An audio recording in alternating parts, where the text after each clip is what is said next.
तो मुझे लग रहा था कि कहीं ना कहीं मस्त राम की जो आत्मा है वो नीतीश कुमार के शरीर में प्रवेश कर गई। अब देखिए, मैं खुद तो डॉक्टर नहीं हूँ, लेकिन मेरे जो डॉक्टर मित्र हैं वो बताते हैं कि नीतीश कुमार किसी गंभीर मानसिक रोग के शिकार हो गए। बिहार है, 13 करोड़ का राज्य है, इस राज्य को आप चला रहे हैं और यदि आपकी मानसिक स्थिति ऐसी हो जाएगी तब तो अराजकता फैल जाएगी। कोई अफसर आपसे किस फाइल पर साइन करा ले? उन्होंने सीधा सीधा आरोप लगाया था कि षड्यंत्र के तहत इनको खाने में कुछ मिला के दिया जा रहा है। यानी नीतीश कुमार होशो आवास में नहीं रहते हैं, लग रहा है ऐसा। ये खुद को प्रधानमंत्री के रूप में प्रस्तुत कर रहे थे और अब तो लगता है कि मतलब ये चपरासी बनने लायक नहीं है कि नीतीश कुमार को अब भोजपुरी फिल्म इंडस्ट्री में चला जाना चाहिए, क्योंकि जो भोजपुरी फिल्में बनती हैं या भोजपुरी म्यूजिक एल्बम बनते हैं उसमें अश्लील संवाद लिखने वालों की बहुत कद्र है।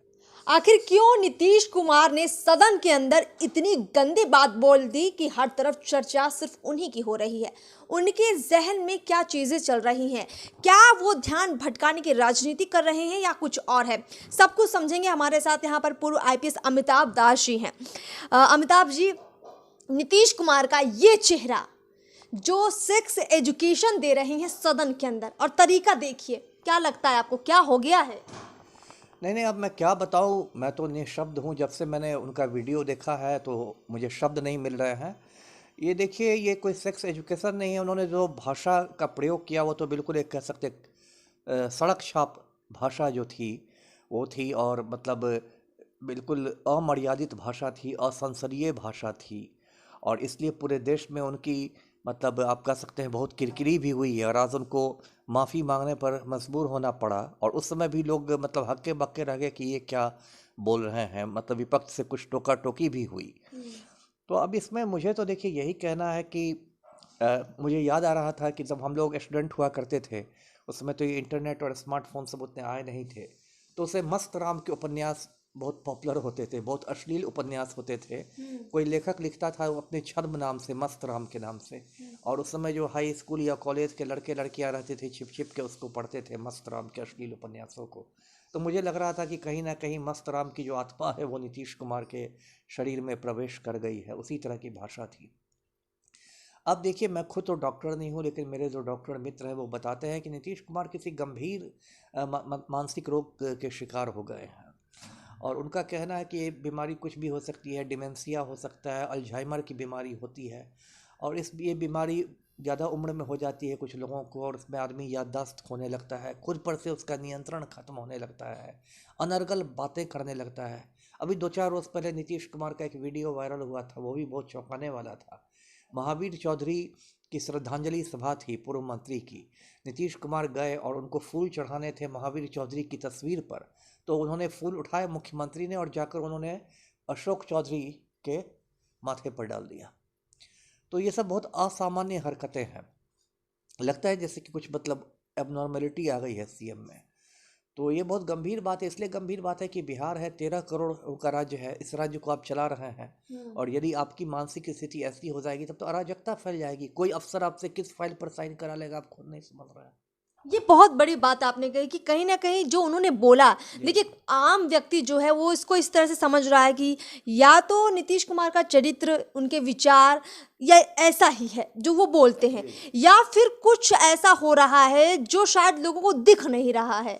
यानी जो आप बोल रहे हैं कि मानसिक रूप से कुछ बीमार है नीतीश कुमार। हमने कुछ वक्त पहले सुना था कि आरोप ललन सिंह पर कुछ लोगों ने लगाए थे कि खाने में नीतीश कुमार को कुछ मिलाकर दिया जा रहा है। पूर्व सांसद हैं अरुण कुमार, उनका वीडियो मैंने देखा था, उन्होंने सीधा सीधा आरोप लगाया था कि षड्यंत्र के तहत इनको खाने में कुछ मिला के दिया जा रहा है। यानी नीतीश कुमार होशो आवास में नहीं रहते हैं, लग रहा है ऐसा। देखिए, आज कल भी जो उनका जो भाषण था, जो विधान परिषद में विधानसभा दोनों में था, उसमें जैसे ऐसे लग रहा था जैसे कि वो किसी चीज़ के मतलब नशे में हो। लगता है कि वो बहे जा रहे थे। लगता है कि उन पर जैसे कोई व्यक्ति गांजा का नशा कर लेता है, या बचपन में हम लोग देखते थे कोई आसपास मोहल्ले में कोई आदमी बहुत ज़्यादा ताड़ी पी लेता था और ताड़ी पी के इतना नशे में आता था जाके नाली में गिर जाता था और फिर कुछ अंड बंड बोलता रहता था नाली में गिरा हुआ ताड़ी में बेसुध।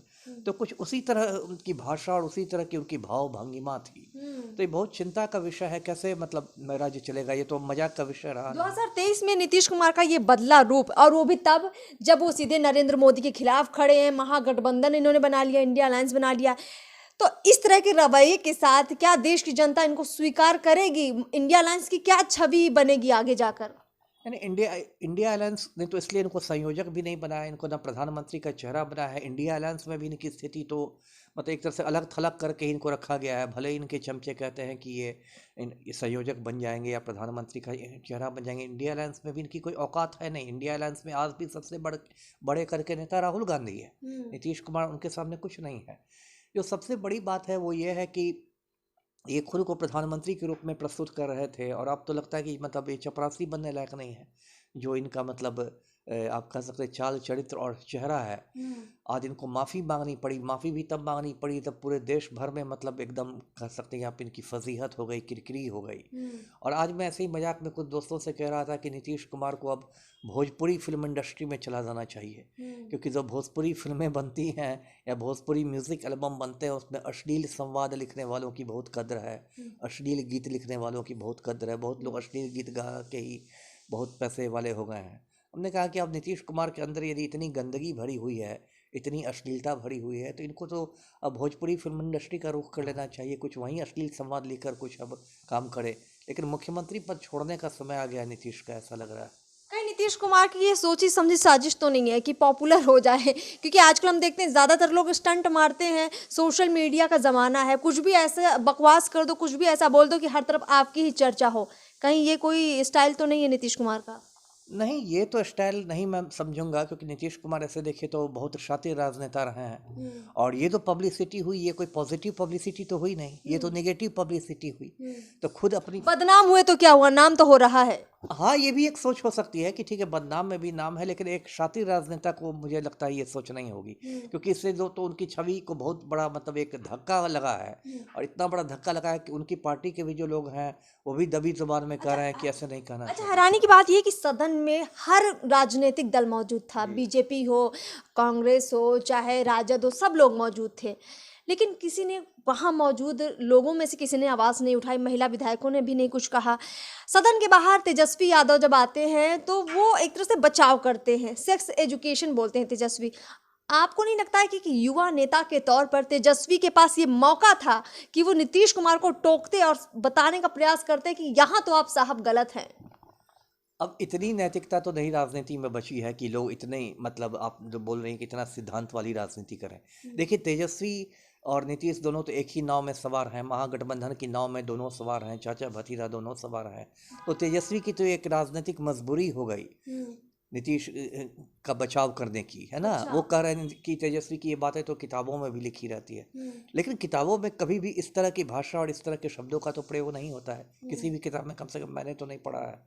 तो ये तो तेजस्वी की राजनीतिक मजबूरी। आप जो कह रही हैं कि उनको टोकना चाहिए, तो बहुत यदि बहुत सिद्धांत वाली राजनीति करते तेजस्वी तब वो ऐसा कर सकते थे। लेकिन राजनीति का स्तर कहाँ चला गया आप जान ही रही हैं। जो नेता एक से गलत बातें भी करता है तो उसकी पार्टी के प्रवक्ता जो हैं या बाकी लोग हैं उसकी लीपापोती करते हैं, रफूगिरी करते हैं, उसको सही ठहराने की कोशिश करता है। बिल्कुल। जी। बस एक छोटा सा अंतिम सवाल लेंगे। नीतीश कुमार की जो अभी हालत है, पूरे देश भर में थू थू हो रही है हर तरफ। लोगों ने अब ये मान लिया है कि अब आगे की राजनीति नीतीश कुमार को लगभग नहीं करनी चाहिए, छोड़ देनी चाहिए।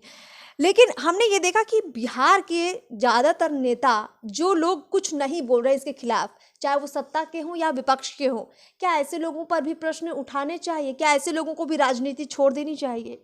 नहीं, प्रश्न तो पूरे समाज पर उठना चाहिए। देखिए, क्या हमारा समाज जो है वो बहुत हद तक पितृसत्तात्मक समाज है ना, जहाँ मर्दों का बोलबाला है। तो इसलिए आप देख रहे होंगे कि जब नीतीश कुमार भी ये सब बात बोल रहे होंगे तो उनके आसपास कुछ जो मंत्री बैठे थे वो भी खिखी करके हंस रहे थे, इंजॉय कर रहे थे। ऐसा नहीं लग रहा था कि वो शर्मिंदा हो या मतलब उनकी गंभीर मुख मुद्रा हो, वो लग रहा था कि इंजॉय कर रहे हैं, लगता है कोई होली का मजाक चल रहा है।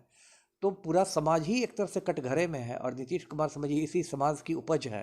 तो पूरे समाज में जो गंदगी फैली हुई है कहीं ना कहीं वो मुख्यमंत्री के जरिए लोगों को देखने के लिए हमारे भारतीय संस्कृति में एक परंपरा है, या यूं कहे हमारे जो संस्कार हैं, कि जब हमारी टीवी चैनलों पर कोई अश्लील फिल्म दृश्य आता था फिल्म के अंदर, तो परिवार के जो बड़े बुजुर्ग हैं या तो वो उठकर बाहर चले जाते थे या छोटे बच्चे उठकर बाहर चले जाते थे, जो एक हमारी संस्कृति हमें बताती है कि कैसे हमें रहना है। लेकिन अगर सदन के अंदर इस तरह का माहौल जो दिख रहा है, आपको नहीं लगता है कि अब आने वाले वक्त में बिहार के लोगों के प्रति लोगों का नजरिया और ज्यादा बुरा हो जाएगा, खराब हो जाएगा? नहीं, ये तो है ही। देखिए, पूरे क्योंकि मुख्यमंत्री जो हैं वो तो एक मतलब बिहार की गरिमा उनसे जुड़ी हुई है ना। आप कोई ऐसे तो नहीं है कि आप हवा में हैं। आपकी पहचान है बिहार के माननीय मुख्यमंत्री के रूप में। आपके साथ पूरे प्रदेश की गरिमा जुड़ी हुई है। आप यदि कोई मतलब ओछी हरकत करते हैं तो पूरे बिहार की छवि ऐसे ही देखिए कोई बहुत अच्छी नहीं है। यदि आप बिहार से बाहर जाएंगे तो बिहार की छवि आप पाएंगे कि वैसे ही बहुत ज़्यादा नकारात्मक है। चाहे मीडिया, मैं ये नहीं कह रहा कि बाकी राज्य जो है वो बहुत अच्छी हालत में है, लेकिन बिहार की एक नकारात्मक छवि मीडिया वालों ने बना दी है। तो कोई बहुत ऐसे ही अच्छी छवि नहीं है। और उस पर से तो आप मतलब करेला पर नीम चढ़ा रहे हैं कि और इस तरह की बयानबाजी कर रहे हैं। तो जो कुछ हो रहा है देखिए बहुत दुर्भाग्यपूर्ण है। मैं आपके चैनल के माध्यम से कहूँगा कि अब ये तो एक मतलब पानी अब सर के ऊपर से जा रहा है, इसलिए अब एक मेडिकल बोर्ड का गठन होना चाहिए बाकायदा। नहीं तो राज्यपाल महोदय को ही बनाना चाहिए, जिसमें 3 सीनियर डॉक्टर हैं जो न्यूरोलॉजिस्ट हैं, जो मस्तिष्क के जानकार हैं, और बाकायदा ब्रेन का MRI होना चाहिए, कैट स्कैन होना चाहिए, उसकी रिपोर्ट को सार्वजनिक करना चाहिए, है ना। पब्लिक को मालूम होना चाहिए कि भाई नीतीश कुमार की दिमागी हालत क्या है। बिल्कुल जी। बिल्कुल, बहुत बहुत शुक्रिया, आपने तमाम जानकारी पहुंचाई दर्शकों तक। तो आपने भी देखा कि किस तरीके से बातें निकल कर सामने आई। मतलब अब नीतीश कुमार वाकई में मानसिक रूप से बीमार हैं, कि या ये उनकी सोची समझी साजिश है, या सच में वो उनका कैरेक्टर, उनका चरित्र, उनका विचार ही ऐसा है जो वो बोल रहे हैं हाल फिलहाल में।